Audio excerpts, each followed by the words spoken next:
Hi, how are you guys doing? It's been a little while. I'm coming to you from a very different setting than I normally do. I am on an infectious disease rotation right now, and the doctor has left for this weekend, but he still asked me to come in to check if there's any new consults. So he let me use his office, which is super nice. So he left his door open for the entirety of this weekend, just so I could have one day to be in his office and get things done and have my own space. So super nice. And so as you can tell by that, he's been a really amazing preceptor. So also just a fascinating field. And I think I'm applying for pediatric residency, but I think I may do a fellowship in infectious disease. It's where I'm leaning towards right now, and we will see, but one thing at a time. So main point of this video is to talk about match, and I'm not going to go through my rank list or give anything away in terms of where I'm wanting to go right now. I will make a separate video after I find out, explaining the process and explaining why I ranked what I did. So also just to give an update too, since I've been out of commission for a couple months, I am in January of 2022, so I have this rotation and then 3 other ones. So things are wrapping up pretty rapidly.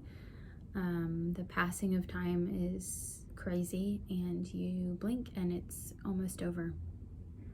So I don't know how much I said about last year, my 3rd year, but it was very emotionally, psychologically difficult.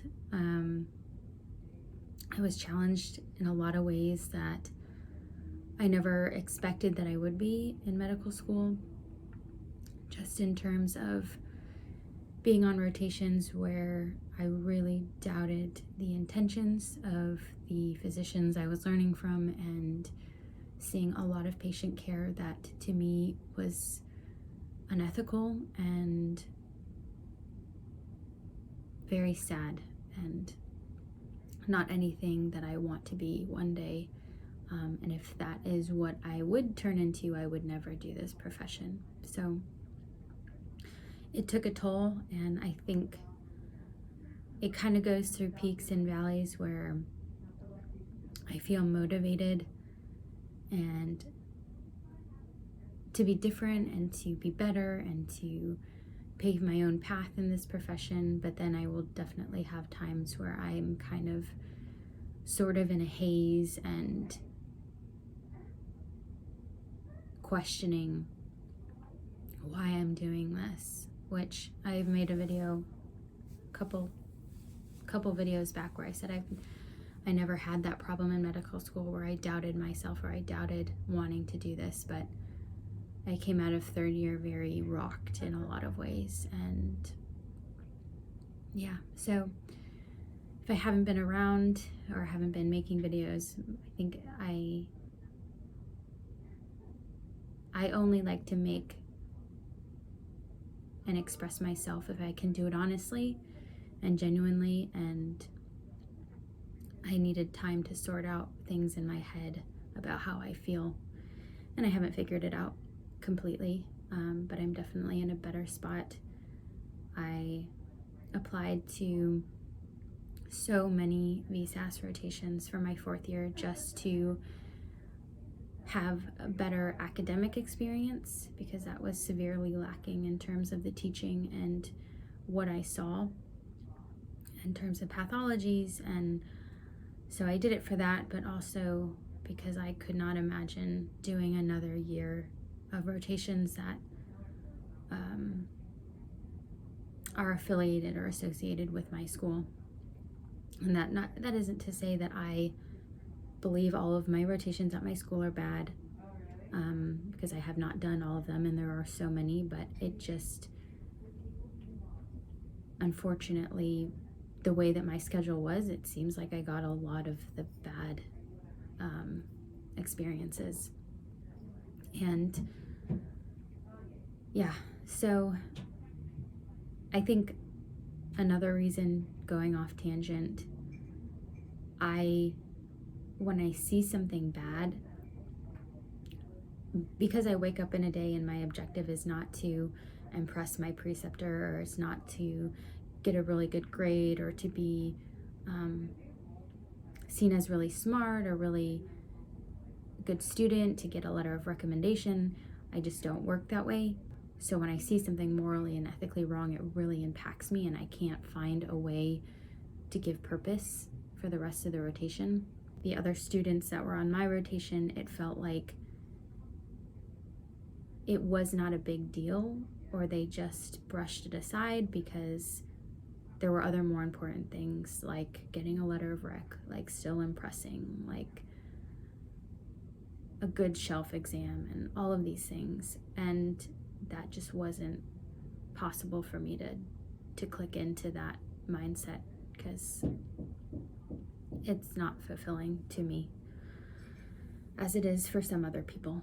And I don't want that to come across as I'm so much better than them for having this attitude. Everybody is in a different place in life and going through their own battles, and that was just my experience, and made it feel more isolating. I have a lot of lack of trust for people, more so than I've ever had, and yeah. So like I said, applied to many VSAS rotations, and it has been an extreme and extraordinary blessing. I am very tired.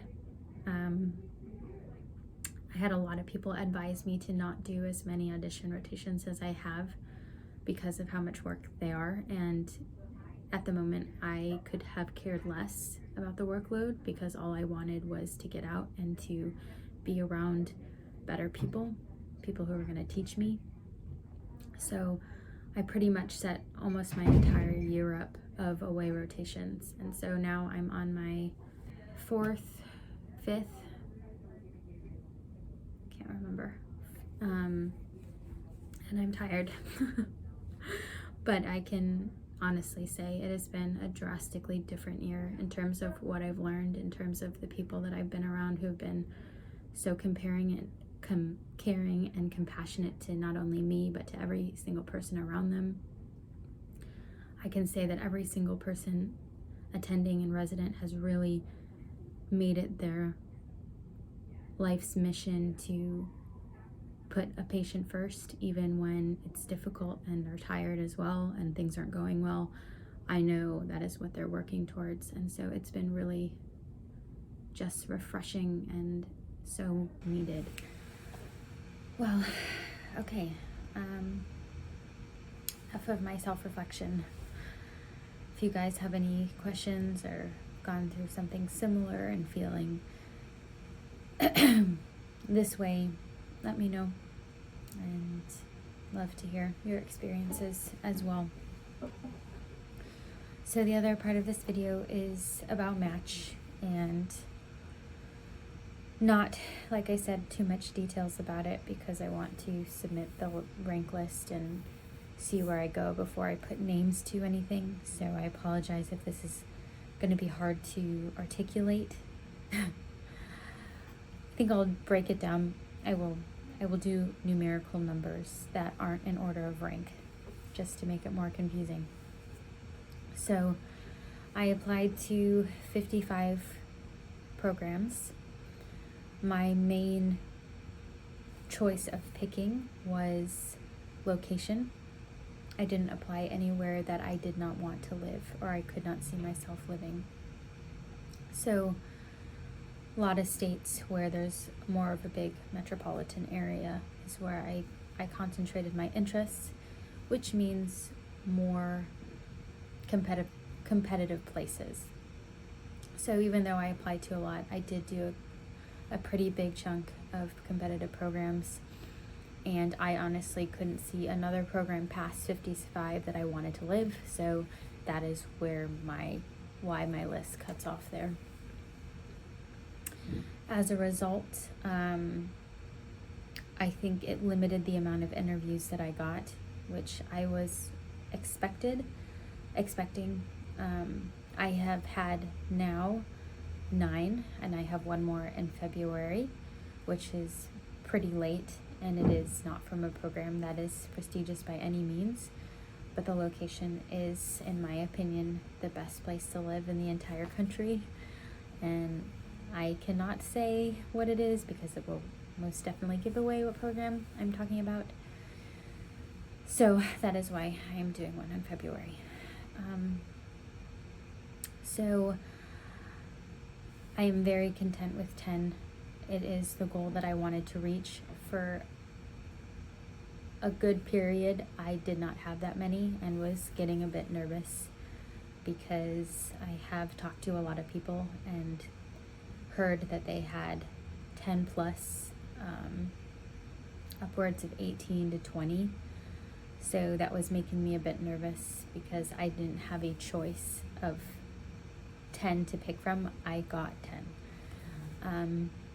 But I'm at peace with it. I am so thankful for the programs that I have been accepted to interview with, and I'm going into the match pretty confident and secure of finding and getting accepted into a program.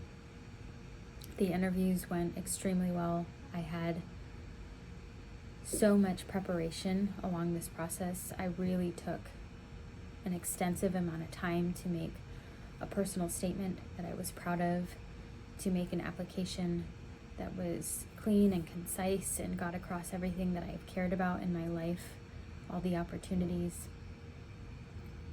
My letters of rec were from people that I really, really have trusted and formed good relationships with. And my interview preparation was very, very prepared.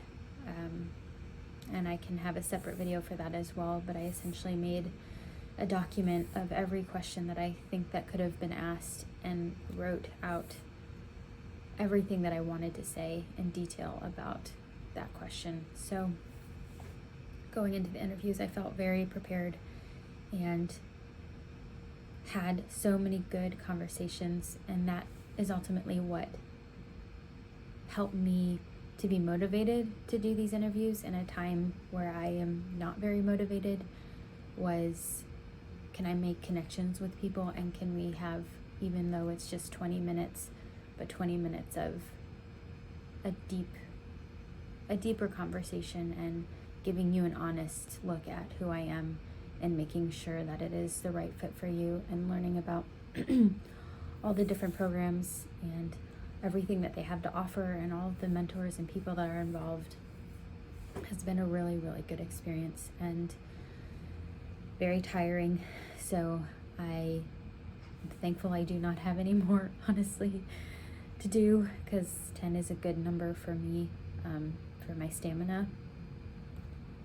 And yeah, so the decision process is a lot harder than I was expecting, so I'm going to number programs.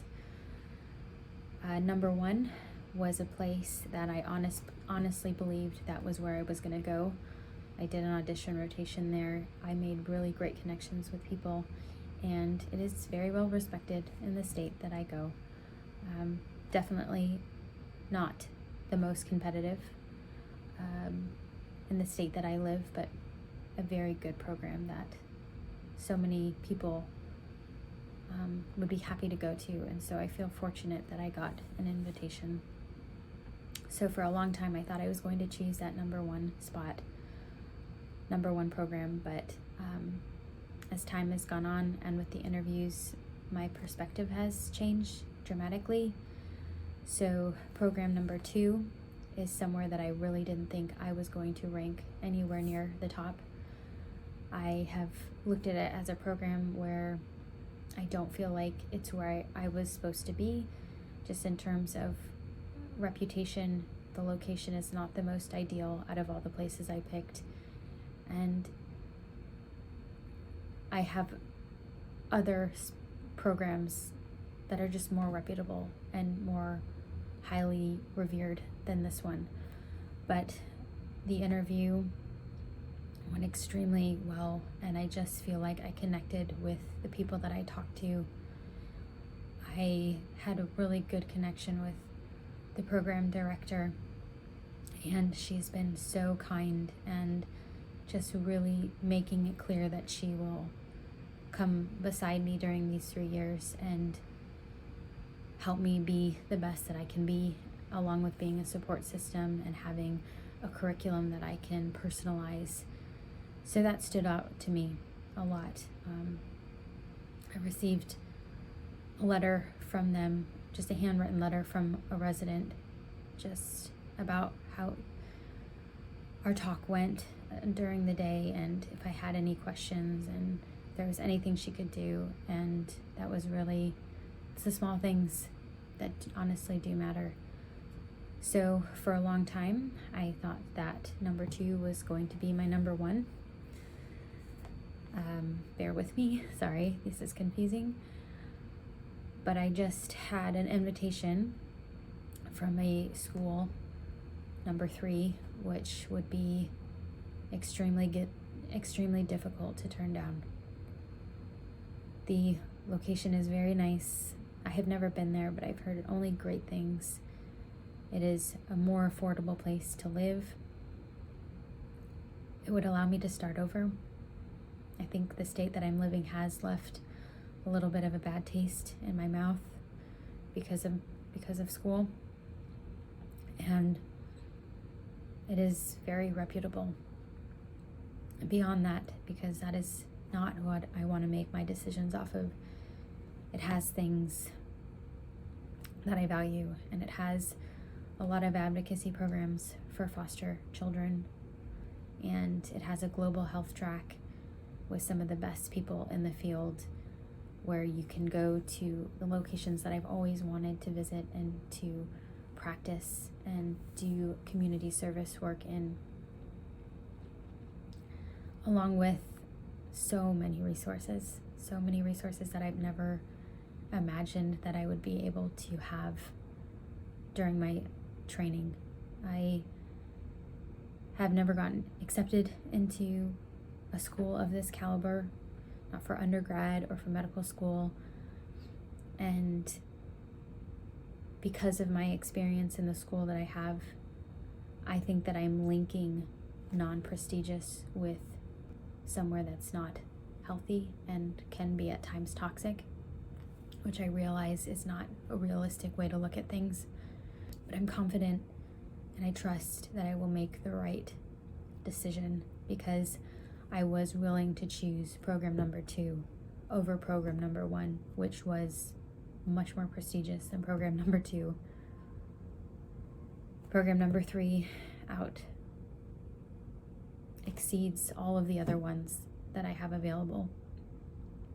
But I know that when I make a decision, it will not be for anything except because I believe it will be healthy, good learning, good support, and just my best foot forward possible. So some decisions I have to make, and I honestly don't know, because number 2 and number 3, I'm split at this point in time 50-50. I don't know what to do. But I have until February 1st, which is in 2 weeks, to submit my rank list, and then it is not due until March 2nd. So I'm just going to take a lot of time to think really hard about what I need, what I value is important, and what I can't live without, what I can't live with, all while having a partner that is very established in the state that we are currently living, and would require a huge sacrifice on his part to put number 3 first. Number 2 would be a little bit of a sacrifice, but not completely a mountain to climb over. Number 1 would have been the most ideal, but I feel very at peace right now to not choose the number one program. So yeah, sorry, that was probably very confusing and hopefully made some sense. Honestly, the hardest part of all of this is feeling this lack of motivation and this lack of joy and purpose, more so than I've ever felt during this period of such blessing, and working on it day by day. So let me know if you have any questions, if you have any match process questions, if you have any VSAS questions. I will hopefully make videos on these things. And yeah, thank you for watching, and I hope you guys are doing well and staying healthy.